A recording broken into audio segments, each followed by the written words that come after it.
Dota, isa lang sa mundo. GF, napakarami niyan. Si GF, iiwanan ka din yan. Si Dota, hindi. Si GF, nagagalit pag nagdodota ka. Si Dota, hindi nagagalit pag nag-GF ka. Si Dota, 20 pesos lang, masaya na. Si GF, baka 200 pesos, hindi pa masaya. Pag nakakita ka ng ibang hero, hindi nagagalit si Dota. Pero pag nakakita ka ng ibang babae, nagagalit si GF. Si GF, pag iniwan mo, mahirap ng balikan. Si Dota, pag iniwan mo, handa ka pa rin tanggapin. Ano mas gusto mo? Dota o GF? Anong pipiliin mo? Dota o ako? Anong mas gusto mo? Kapag kasama ka, yan ang nasa isip. Anong mas gusto mo? Dota o ako? Ang tanong ko sa'yo, anong mahalaga? Mahal mo ba kung talaga? Defense of the ancient, tayo na mag-Dota, umulan o bumagyo.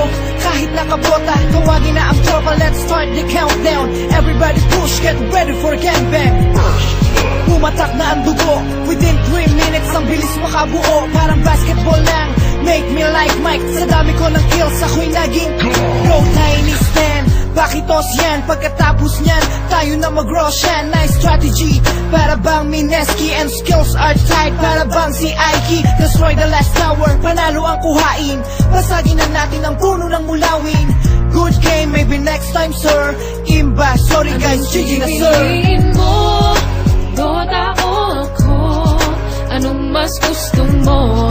Kapag kasama ka, yan ang nasa isip. Anong mas gusto mo? Dota o ako? Ang tanong ko sa'yo, anong mahalaga? Mahal mo ba kung talaga?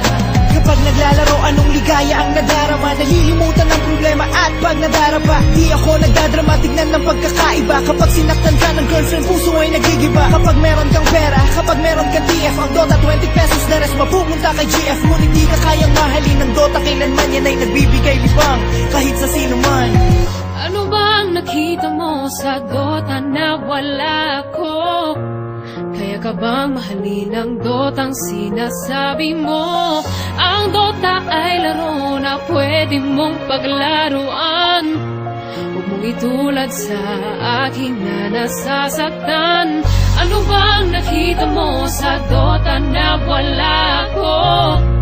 Kaya ka bang mahalin ang Dotang sinasabi mo?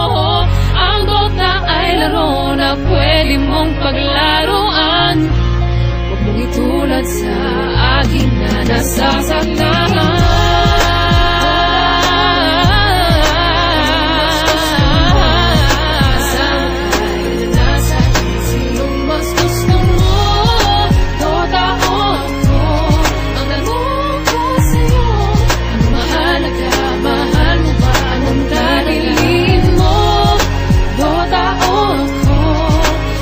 Mas gusto mo kapag kasama ka, yan ang nasa isip.